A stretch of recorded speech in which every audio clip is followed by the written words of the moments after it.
Good evening, class, and welcome to our advanced taxation class. This evening, we will be considering the capital gains tax from where we stopped the last class. In the last class, we introduced the capital gains tax and we mentioned that there are four scenarios from which the capital gains tax question will come. We talked about the basic formula for capital gains tax, which is you get your cash received from disposal of the assets, then you remove three sets of allowable deduction. The first one is expenses incidental to the disposal. The second one is the original cost of the asset when you acquired it. And the third one is the improvement of the asset. Our capital gains tax is 10% on the capital gains and it is chargeable on actual year basis. Now, we mentioned that the first scenario is the full disposal of an asset. Means I buy an asset, I am not owing for that asset, and when I disposed it, I disposed everything about that asset.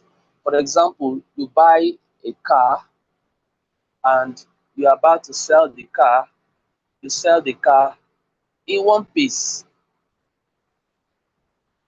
That's the first one, and that's really simple. We saw about three examples of that. Four examples rather.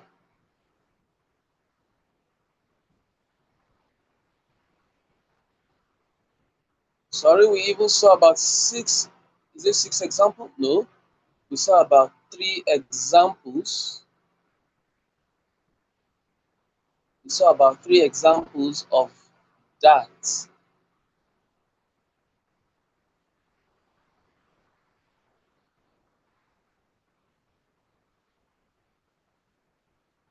What is scenario number two? That's what I'm looking for.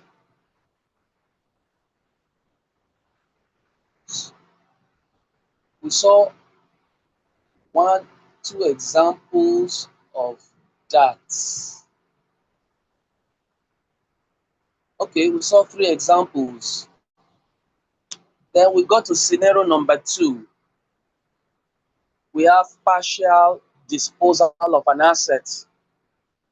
We said in that scenario, you bought an asset in full.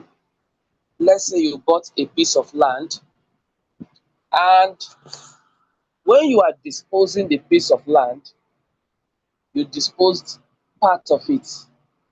Not all the part that was bought was disposed of. So the examiner is checking for you to know how you calculate the cost of acquisition of the part disposed. So we have the formula which we got as A multiplied by C all over A plus B, where the A is the value of the consideration of the part disposed of, B is the market value of the part not disposed of, and C is the original cost of acquisition of the whole asset.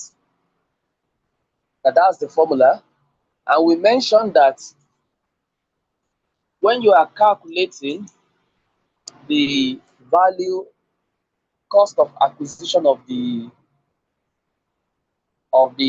part disposed, you should take note of improvement cost.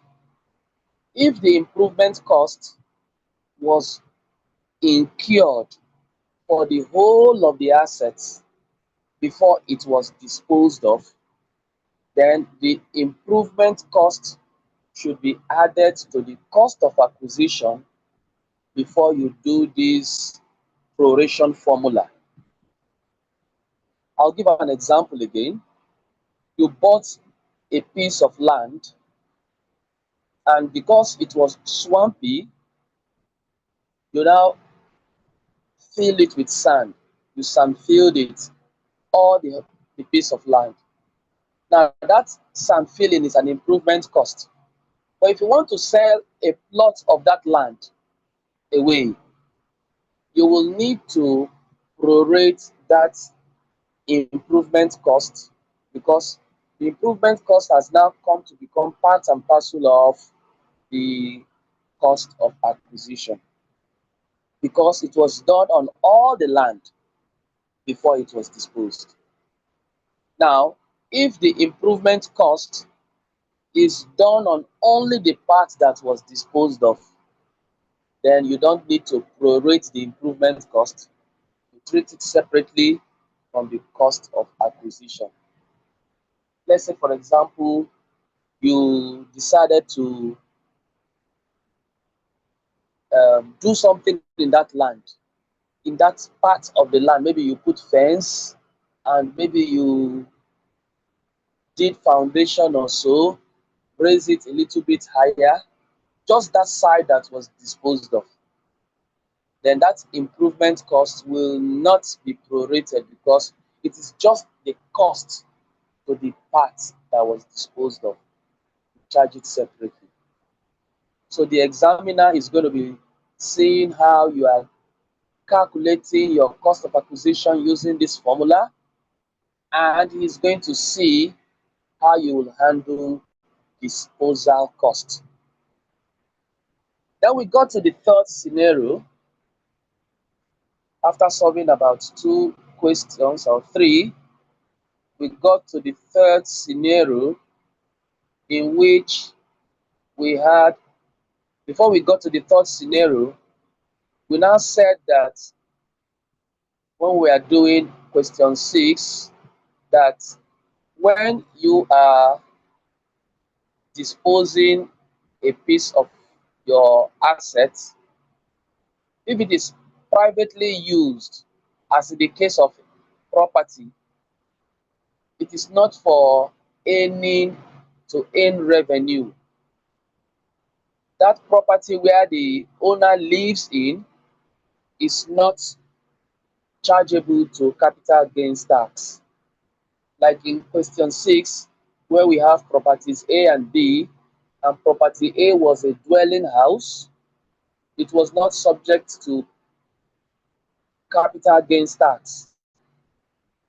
Property B was for let, and he sold one of the bungalows in property B, because there are 2 detached bungalows. He now sold one to his elder brother and sold one to an unknown person. Now, you see here that it is just part of the property, it's just part of the property that was sold, and the other part was retained.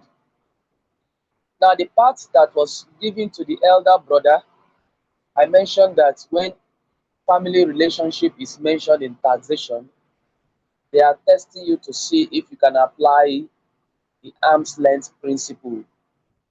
Whatever you receive from related party or from family relationship will be checked against the current market price to see whether arm's length principle was followed. So in the case of the one sold to the elder brother, it was sold at a lower price than the market price. So the tax people computing your capital gains tax will take it as if you dispose it at the market price. The one that was dwelling place, even though it was sold to the younger sister, it is not liable to property capital gains tax. So that's another thing you should know. The part that was sold to the brother was refurbished, and so that is an example of an improvement cost that is treated separately because it was not done to the whole building. And so that was that. But in example 5, we saw a piece of land that an improvement was done on the whole part of the land. And so that improvement cost of 100,000 had to be included in the cost of the acquisition for proration to be done. Then it was sold, a part was sold to the brother, and we had to check if it was, given at arm's length, and it was not. So the valuer's price or the valuer's value was what was used as the deemed cash received from disposal. The portion that was sold to someone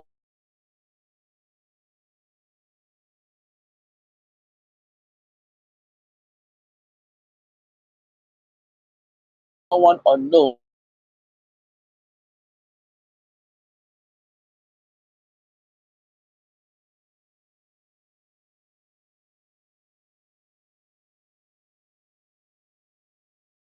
was done at arm's length. We need to take note of all of that. Now we talk scenario number 3. In scenario number 3, we said the asset is the asset was acquired under a higher purchase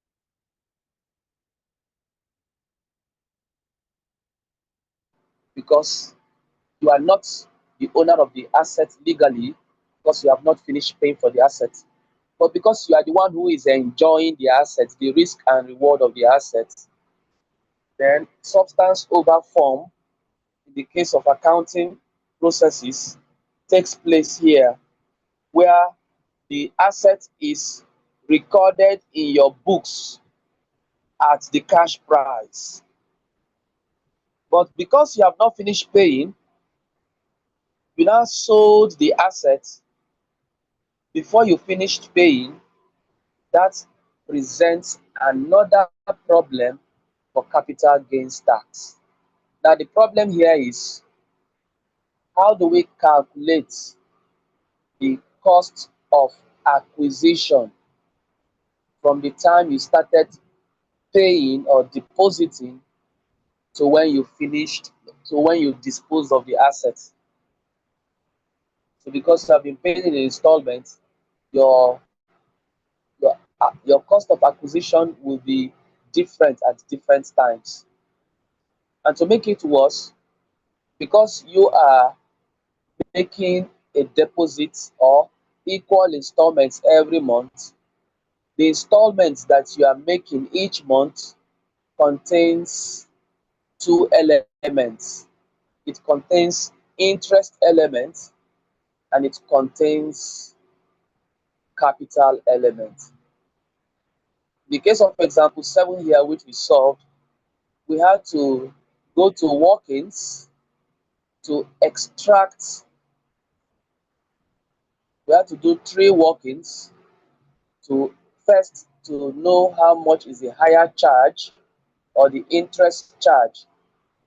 The interest charge is the difference between the cash price and all the monies that you are expected to pay.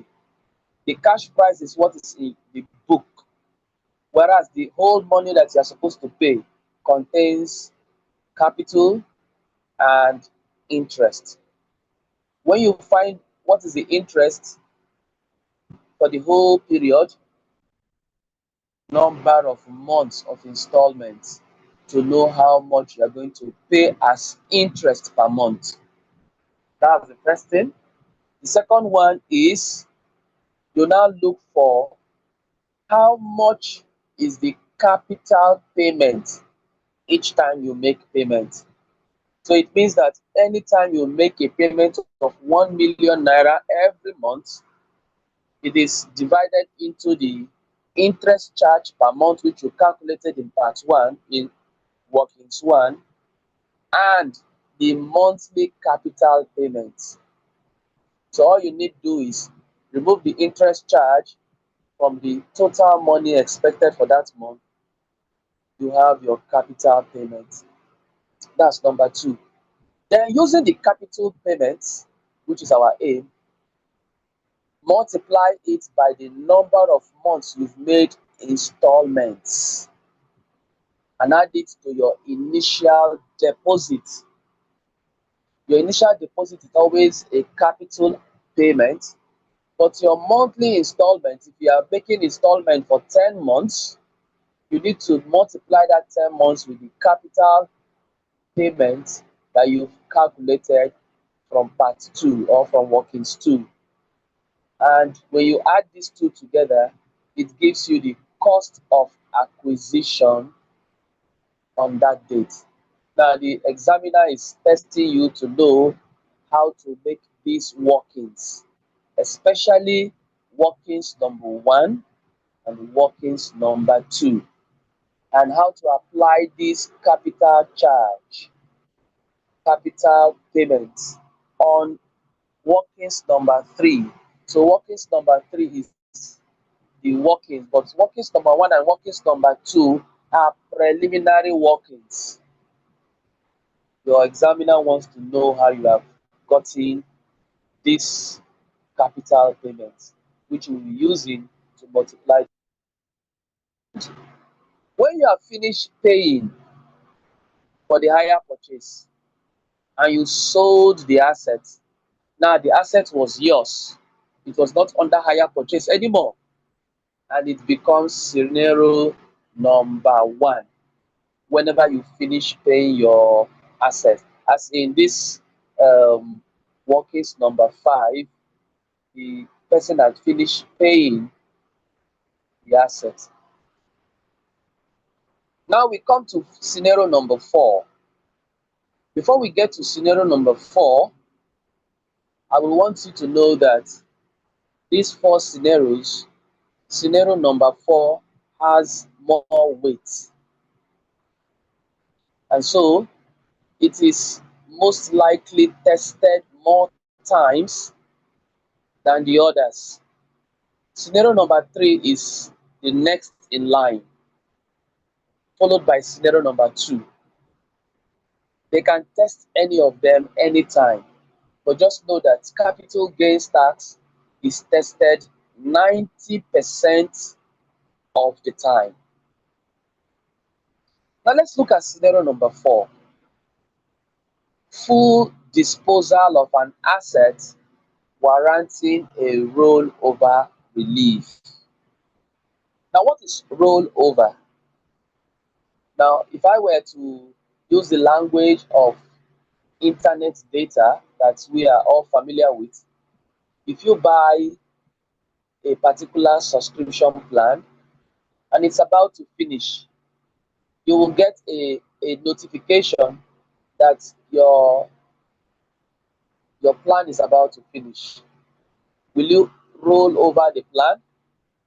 What I mean now is, will you pay for the same plan and continue using it as though you have not stopped? That's rollover. Now, even though you stopped, the plan expired, and you roll over by paying the same plan, the balance is carried from the last subscription. But if you decide to buy another set of plan, you are not rolling over, you are changing plan. Okay, so with that knowledge, let's look at rollover relief. A relief is something that is given to reduce your tax burden. So rollover relief is that relief that you get to release your capital gains tax burden when you roll over the assets that you have disposed of. Now, how do you roll over the assets that you disposed of? Now, let's go back to our internet data. If you are to use um, 10 gig data for maybe MTN, you're using 10 gig and your 10 gig finishes. How do you roll it over? You buy another 10 gig. But if you decide to buy 20 gig, it's a different plan. If you decide to buy 5 gig, it's a different plan. What am I saying here? You must roll over with the same class of assets that was disposed of. That is when rollover will be seen. If you are buying motor vehicle and you disposed of it, it is another motor vehicle. If you are buying land and building and you disposed of it, you cannot use this disposal to purchase motor vehicle. These are different classes. So for rollover to be seen to have taken effect, it must be rolled over with the same class of assets. And it must be done within the time frame, within 1 year of disposing of the assets. Now, how do we calculate our rollover? This is a formula, and this formula is what the examiner is testing you about. The first one is your net cash received from the old assets. Now we'll be using something like old assets, or we call it original assets. They will be seeing us saying new assets. Now take note. Let me use example.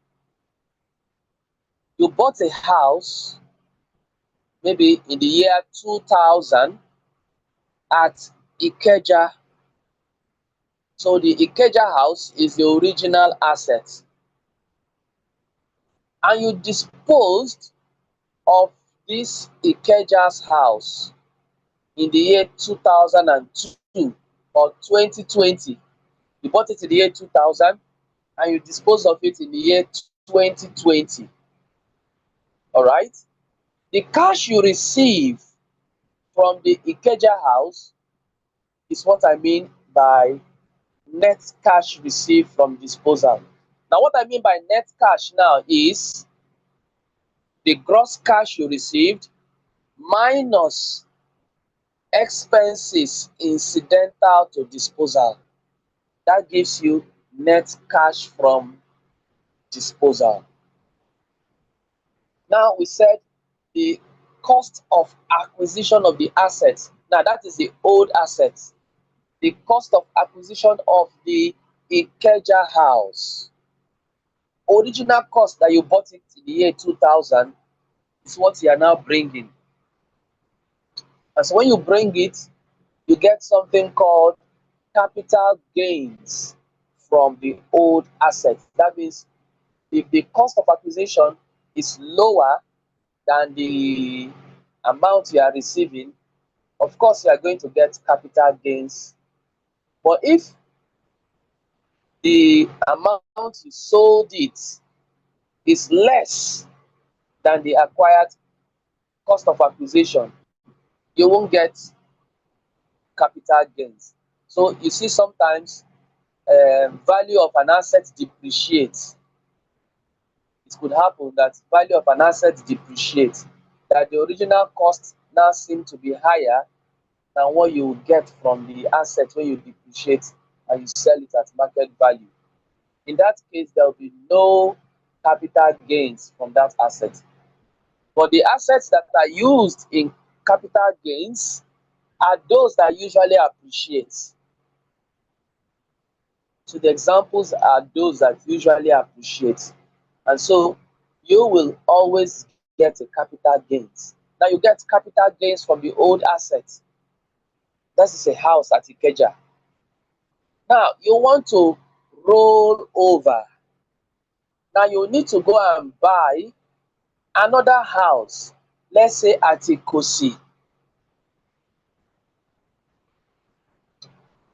Let's say you buy another house at Ikosi,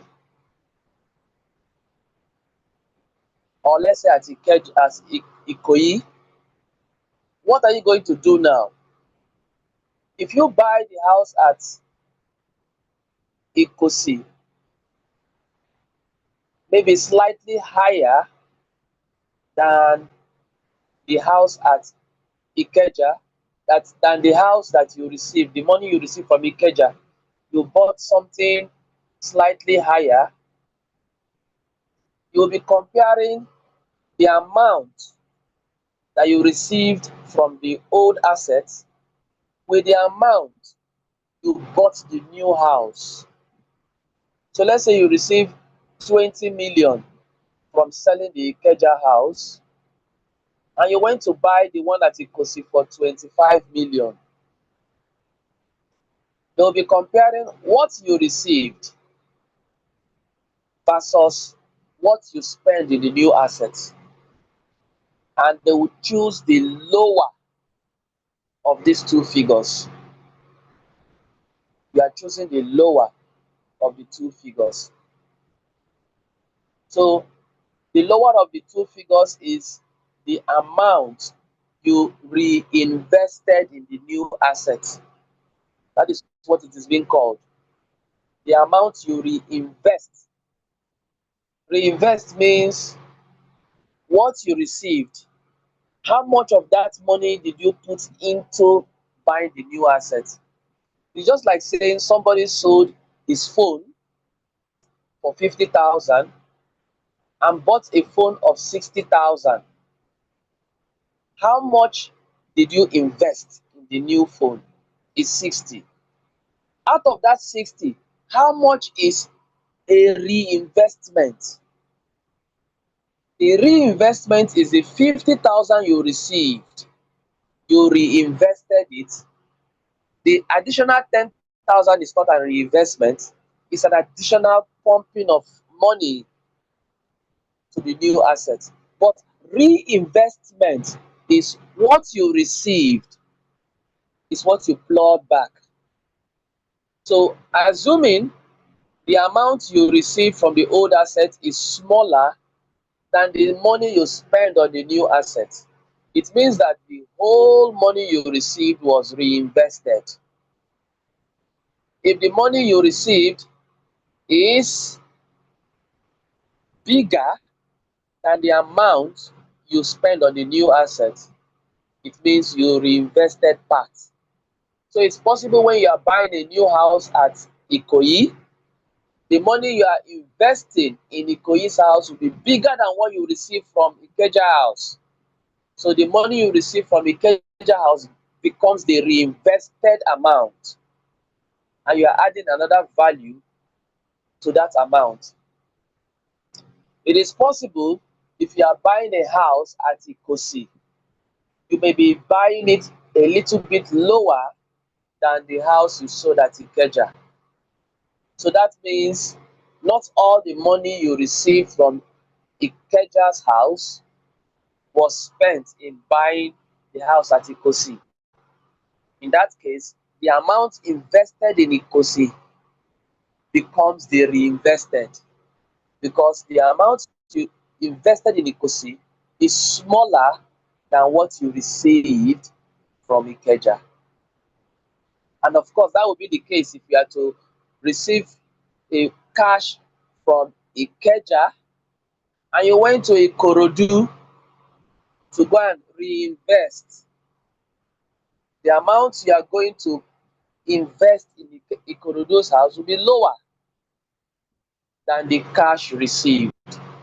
So the lower of the two is what is being taken as amount reinvested in the new assets. Now, when you get that amount reinvested, what do? You bring the old assets, that's Ikeja house. Remember, you only calculated capital gains, you didn't pay capital gains tax. So that old asset, Ikeja house, go and bring the cost of the assets, original cost of that Ikeja house. It is this same amount that you have here that is going to still be the amount that you will have here. The same. Now, it is possible that this reinvested amount is bigger than this original cost. Then, whatever you have here as a positive figure becomes the capital gains rollover, meaning that this difference now is what you are carrying forward. You're not going to be charged capital gains tax on this difference. So it becomes here as a negative figure.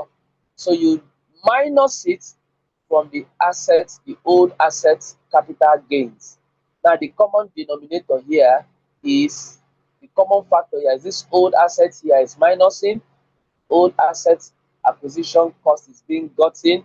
Now this capital gains is here minus this capital gains rolled over will give you the capital gains chargeable. So you have a normal capital gains that would have gone for capital gains tax. But because you bought another asset, you are now rolling over the difference between the capital gains from the new asset purchase and the original one you disposed. So that the difference is the chargeable gains. Then 10% of it is your capital gains tax. Before we solve a question, we should know the types of relief,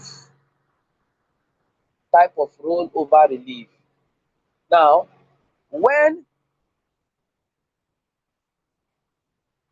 when the capital gains, the amount reinvested, if the amount reinvested here is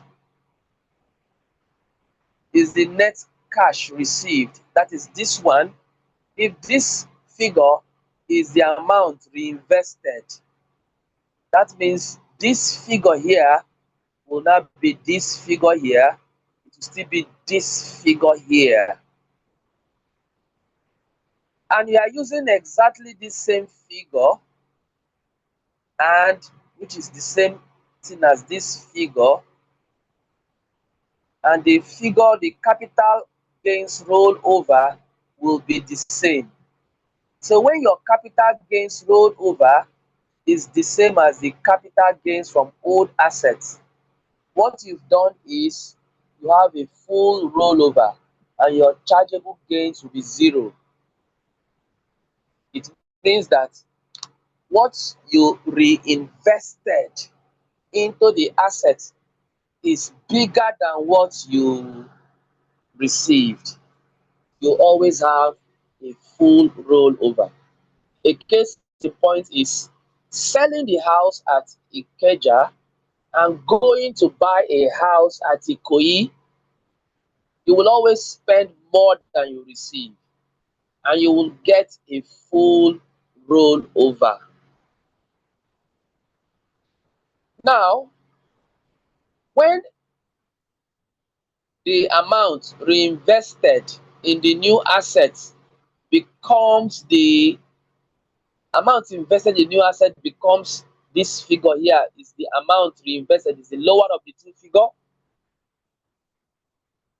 But if it is bigger than the original cost of acquisition, you have something called partial rollover. It means that this figure here will be smaller than this figure, and the money, the amount you will get here will be smaller than this, and there will be a figure here which is the capital gain. Means that there is a partial rollover, and you pay a smaller capital gain. You pay a capital gain. An example of that is you sold your house at Ikeja, you went to buy a house at Ikosi. The money you receive from Ikeja house will always be bigger than the amount you spend on Ikosi house. Okay? Now, when you spend that, that amount spent on Ikosi house becomes the amount reinvested. And so, because it's smaller, you will have a partial rollover. Now, when this amount reinvested in the new assets is still smaller than the net cash received, that means this figure here is smaller than this figure here. But now look at this. If it is also smaller than the cost of acquisition, you will be having a negative figure here, and your figure here will be 0. This is a case of no rollover. No rollover. So if here is 0 and there is a figure here, this figure minus 0 will give you this same figure, and you will pay the full capital gains tax as if you never did a rollover. A case in point like this is selling your house at Ikeja and going to reinvest in Ikorodu. The money you spend in reinvesting at Ikorodu will always be smaller than the original cost of the asset at Ikeja which was disposed of, and you will have to pay your full capital gains tax. Now, this is the best way I can illustrate the rollover. Now, let's see how we can solve a question on that. Okay, we see here a generator in the question 8 here, a generator costing 400,000. Now, this is the cost of acquisition. 400,000 was disposed for 460. This is the cash received from disposal by Crystal Top Limited. Another generator was purchased as a replacement for the disposed one within 3 months. Calculate the capital gains tax payable by the company if the new generator was purchased for 550. Now you see here now, you sold this for 460 and you went to buy another one for 550. This is a case of full rollover. It's as though this is your Ikeja house costing 400. You sold the Ikeja house for 460 and you used the money, you went to go and buy a house at Ikoyi. You will get a full rollover. Now, if it is this one here, it is as good as going to buy a house at Ikosi. It is smaller than what you received as the house from Ikeja, but it's bigger than the original cost of the assets. Now, 350 here is as good as going to invest in that at Ikorodu. Now, it is still smaller than this money, and it's also smaller than the original cost. And here, you will have no rollover. So they said, note, for each of A, B, and C, State which situation results in full rollover, partial rollover, and no rollover. I've just mentioned A will give you full rollover, B will give you partial rollover, and C no rollover. Let's see how we can solve this question. Let's see how this can be solved.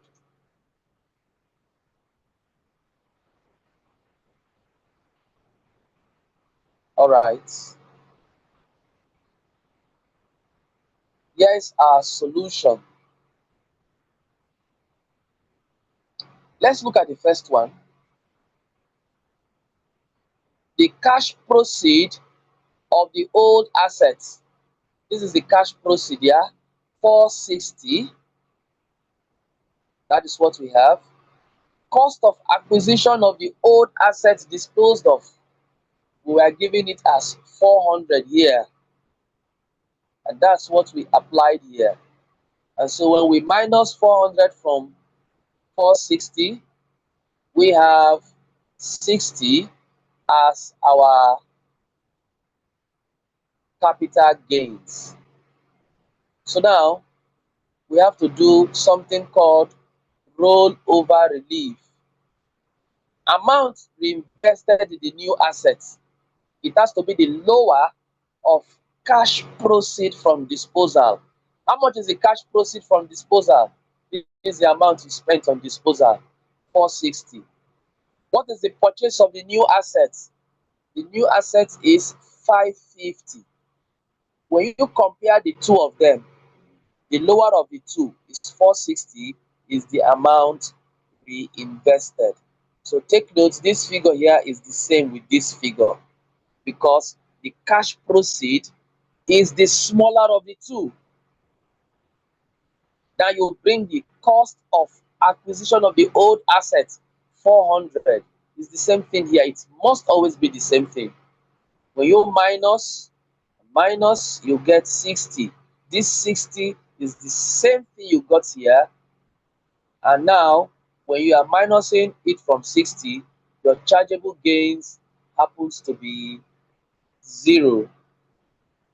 And so your capital gains tax is 0. So this is full rollover. Full rollover is when you are having your capital gains rollover as the same thing as your capital gains. Full rollover. So that's it. That's number one. In number two, we looked at the cash proceed from the old assets. You see it as 460. Cost of acquisition of the old assets disposed of. We were told that cost of acquisition is 400 and we have our 60. So this capital gains here in this three scenario will always be 60. So this calculation here up to capital gains will be the same in the three scenario. But now your capital gains roll over. Now the cash from disposal is 460. Now, how much is the price of the new assets? It's 450. This is where the difference comes. This is where we will always have difference. So everything now up to this 460 will be the same, but cost of new assets now becomes different.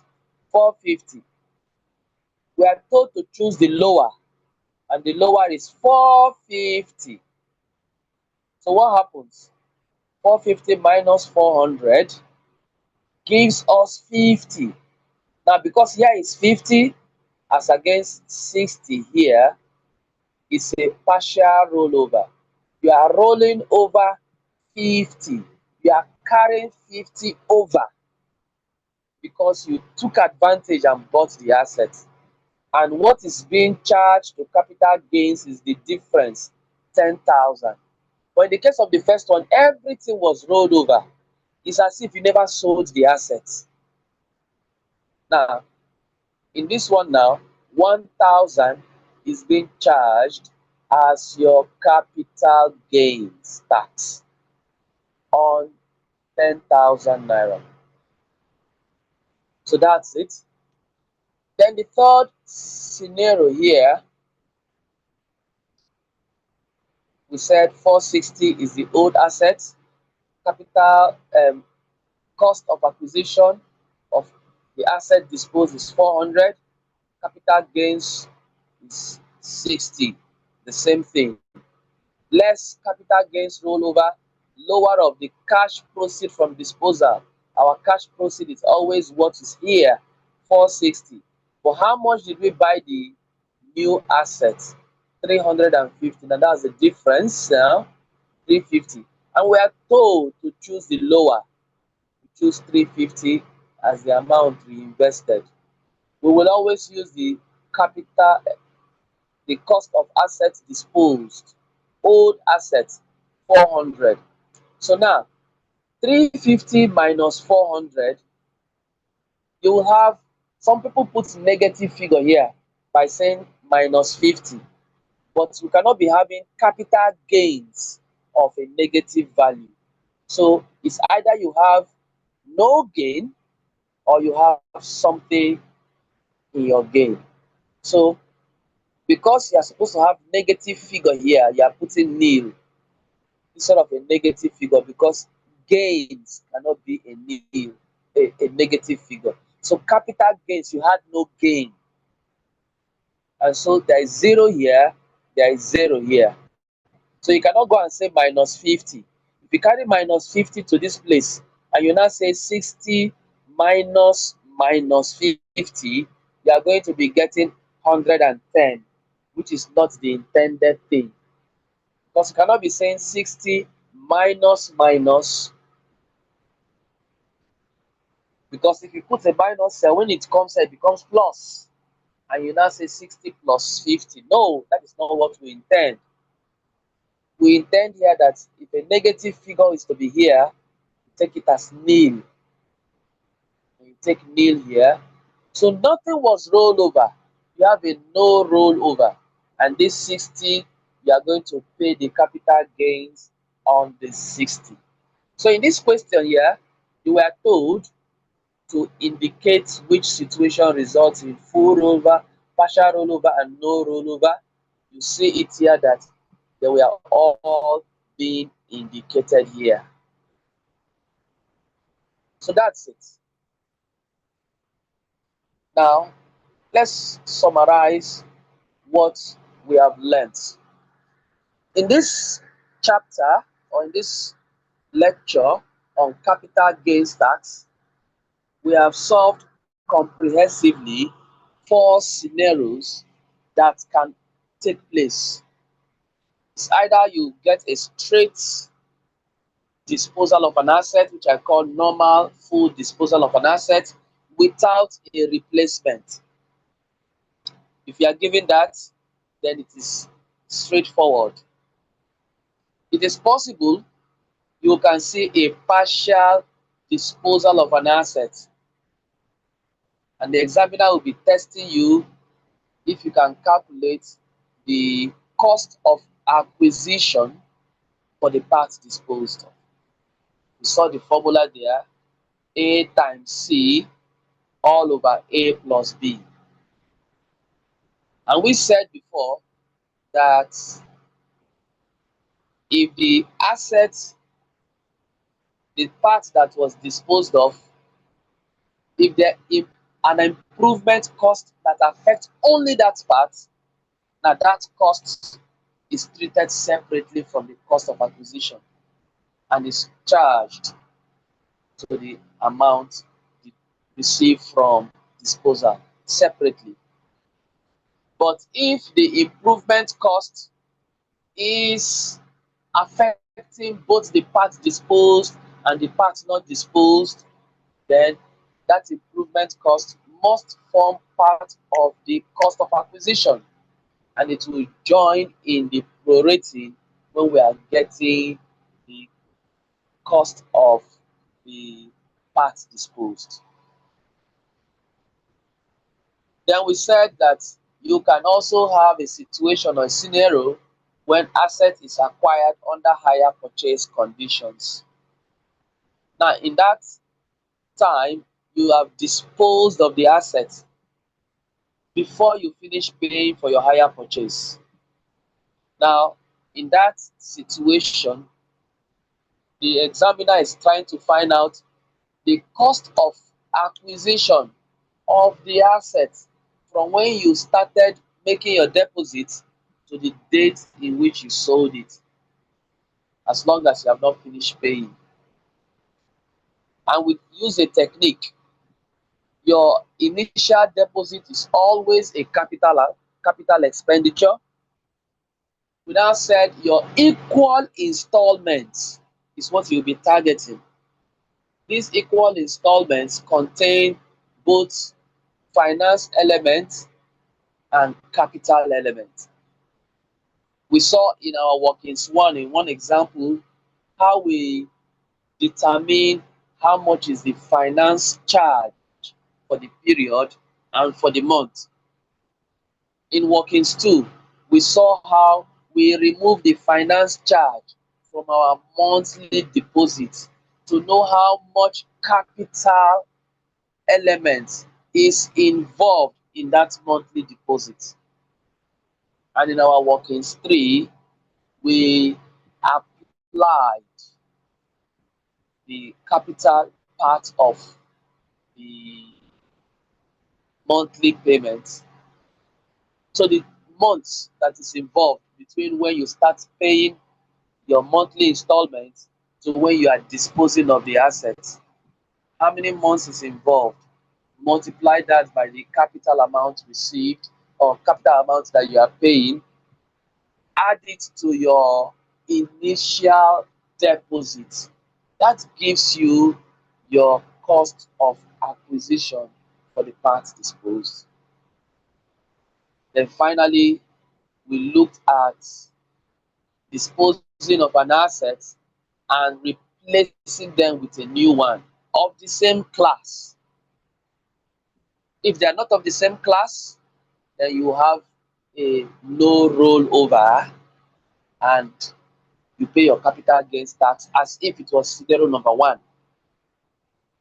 But when you are replacing them with the same asset of the same class, you will not consider if it is a full rollover or a partial rollover or a no rollover.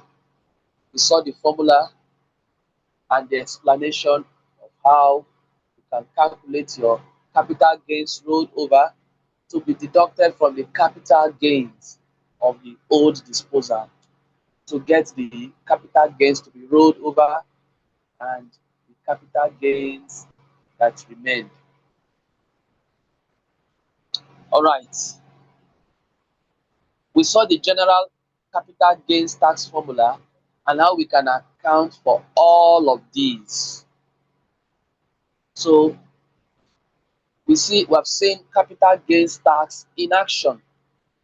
So I will tell you, go and look out for questions from 2014, November 2014 ICANN question down to May 2024. This is like 10 years question, 20 diets. I can bet you in these 20 diets, at least 15 to 18 diets will contain capital gains tax. So I want you to practice it, and if you don't understand anyone, come back to this lecture to look at under which scenario was it given. How do you apply it? You still can't solve it, refer back to me so that we can deal with it together. So now that is the conclusion of our capital gains tax. At this point, I would like to ask if there's any question before we go to the next thing to be discussed today. I'll give us 1 minute for question. And if there is no question, I will go to the next topic that we will take for today.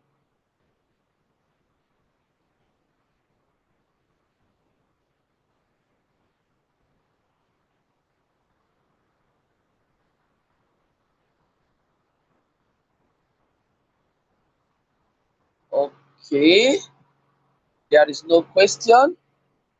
We will now go to the next topic, which is taxation of business income. Taxation of business income is another topic that is 90% in your past questions. Now, a business income can be from sole proprietor, it could be from partnership, it could be from company.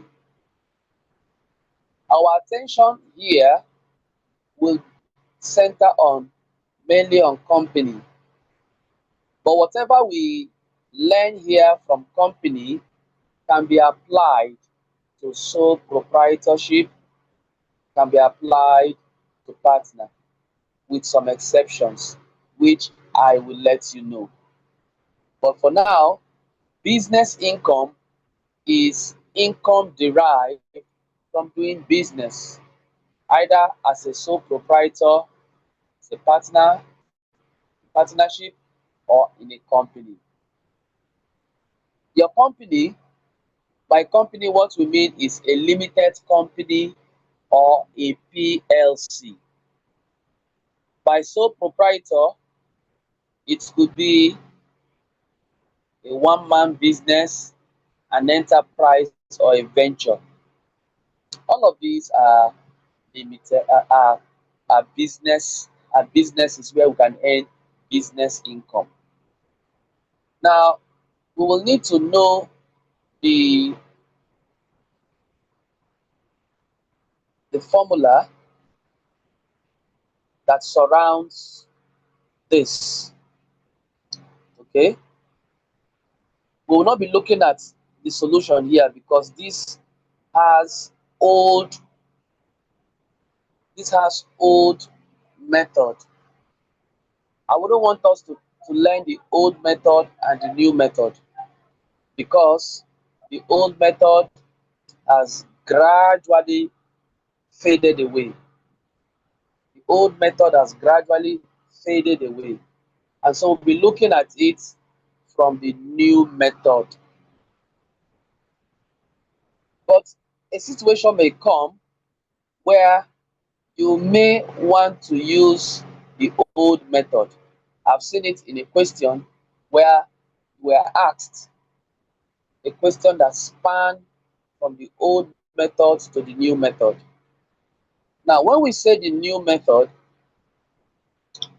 it is from the year 2020, year of assessment 2020, we'll start using the new method. Anything before 2020, especially before 2019, is the old method. Now, why do we say so? When the Finance Act 2019 came into effect, it changed the way that taxation is being treated. One thing we should know about how business income is being treated is the basis period and the year of assessment. So, what is basis period? Basis period simply means the period of your accounting. I'll give you an example. If you have a NEPA bill for postpaid, or let's say you are doing a postpaid recharge card or sorry, postpaid call, you'll be paying for the previous month in this month, meaning that all the calls you made in the month of June, you will need to pay it in July. and you'll be given maybe 15 days in the month of July to pay the calls you made from 1st June to 30th of June. Now, the month in which you are paying is called the tax month, and the period in which your payment is based on is your basis period. Same thing with NEPA bill. If you are bringing a NEPA bill in the month of July, it is based on consumption for the month of June.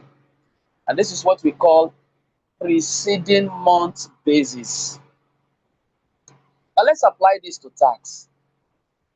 The year in which the taxman assess your books, call for your books, give you assessment, ask you to pay tax, it is called the year of assessment.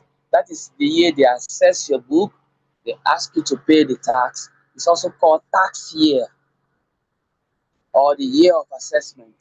Now, if you see the way I'm saying it, it is the year, it is the fiscal year or government year or calendar year in which the government assess your tax, assess your books for tax. So it is also called assessment year or tax year. It runs from January to December. It is a fiscal calendar year. Now,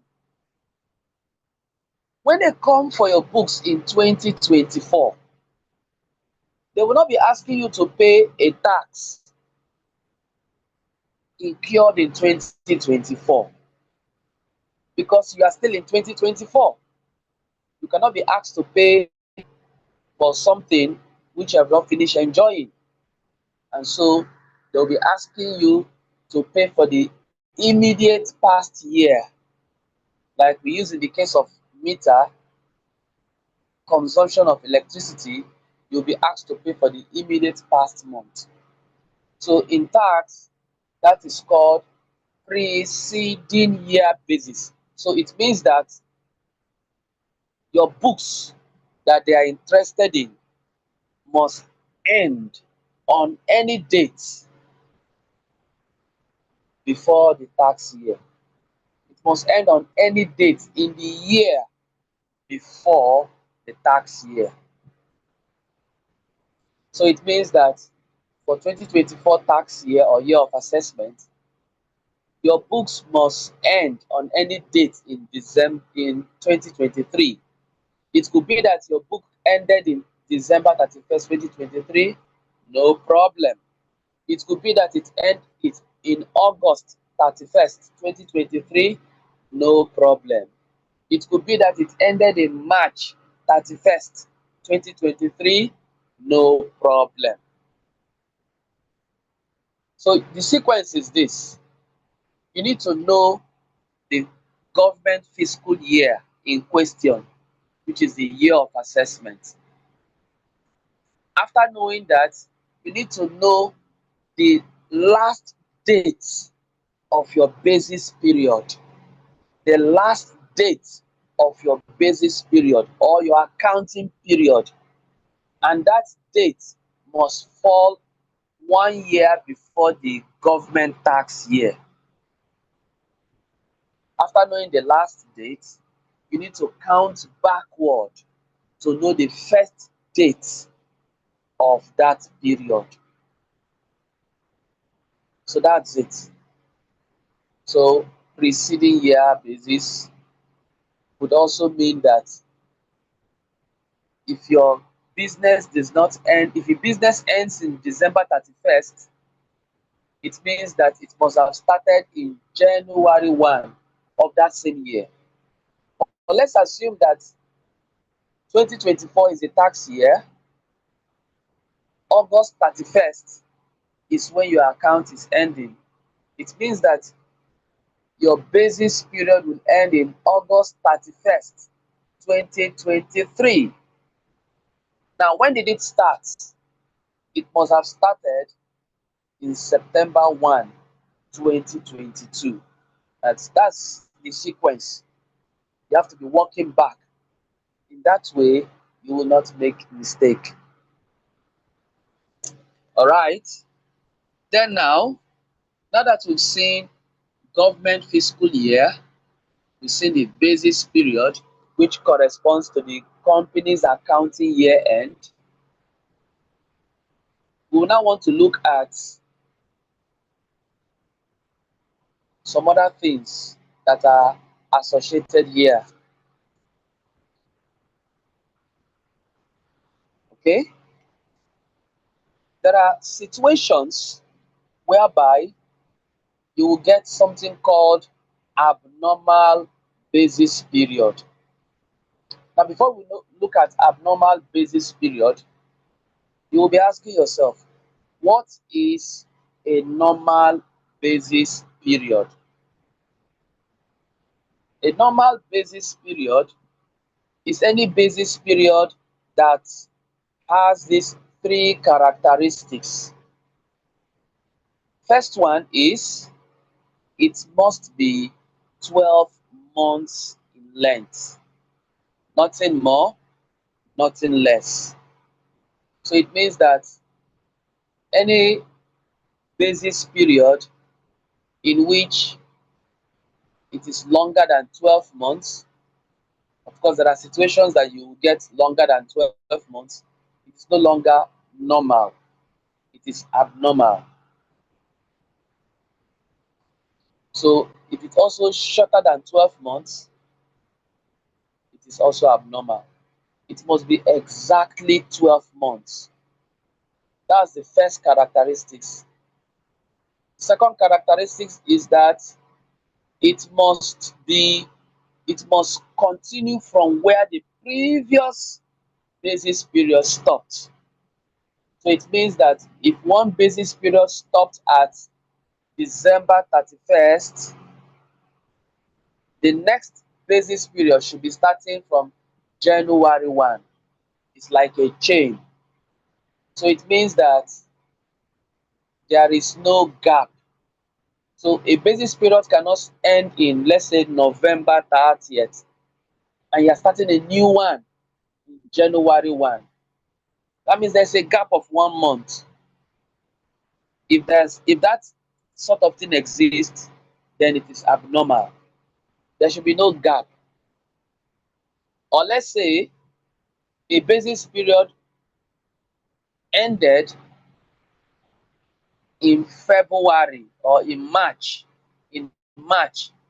31st, and a new basis period is starting January of that same year.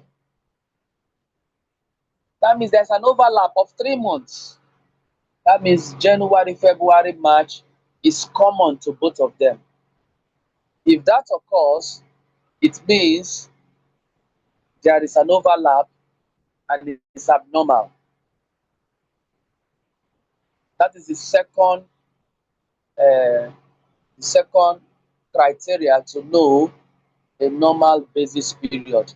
There must be no overlap or gap, meaning that the basis period in question must continue where the previous one stopped, as if there is a chain.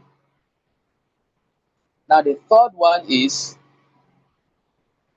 that basis period must be the only period that is ending in preceding year to the tax year. So it means that there must be only one basis period that is ending in preceding year basis for it to be normal. So we are in tax year 2024. Now, if there is a basis period that ended in March 31st, 2023, and if that is the only period ending in 2023, that is normal. But imagine if we have one period ending in March 2023, and another period ending in 31st December 2023. We have two, and we can say that there is an abnormal situation. Now look at that is the three situation in which we can know normal situation. I'll take it again. One, it must be 12 full months. Second, it must continue where the previous one stopped, negating overlap and gaps. And thirdly, it must be the only period ending in the preceding year to the tax year. Now, when this condition is fulfilled, we know that a normal basis period is here. Now, there are three periods in the life of a business when you will not have a normal basis period. So suffice it to say, a an ongoing business that is ongoing will always have a normal basis period. But when these three situations occur, which I call the three C's: commencement of business, change of accounting date, and cessation of business. When these three occurs, then you will know that abnormal basis period has come. Now, in commencement of business, why is it abnormal? We said that the three conditions for normal basis period,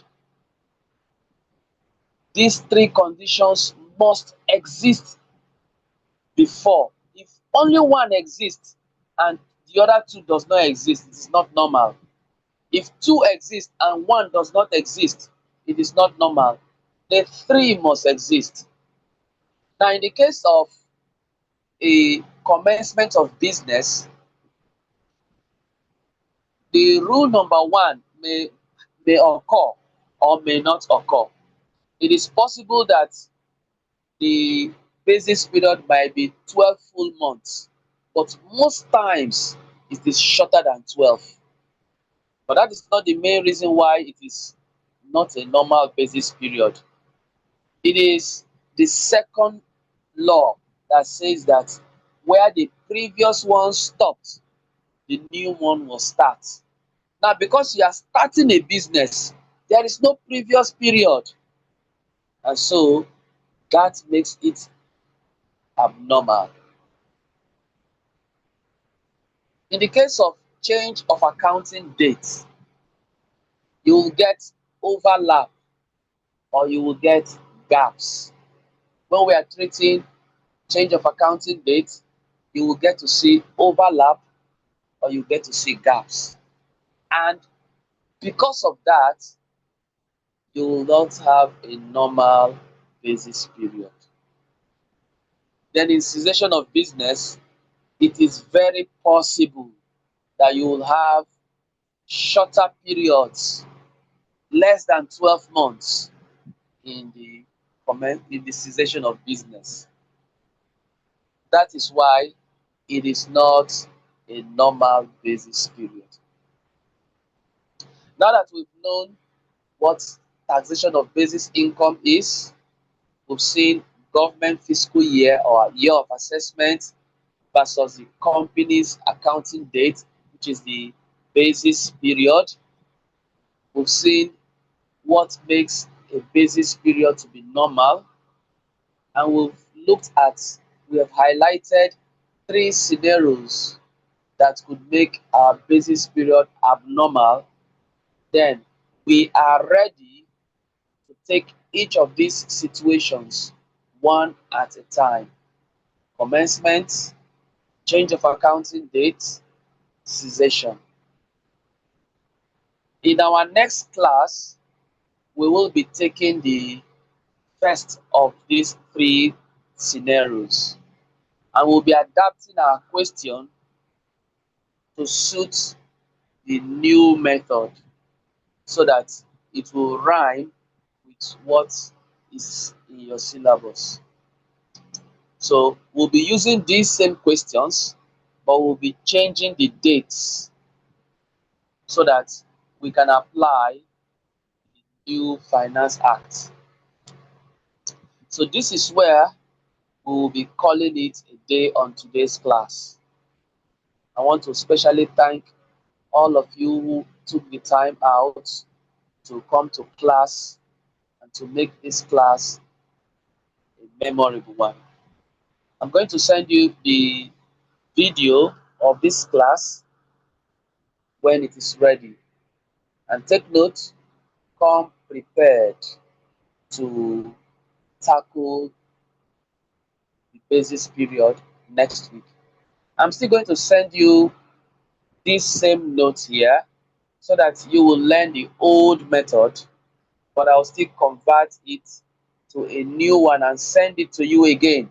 But it is the new one that we will be using for our class. Thank you so much for making this far. I'll see you again in a new class on Monday. If you have any question, please send it to me either by email or via WhatsApp. Once again, thank you.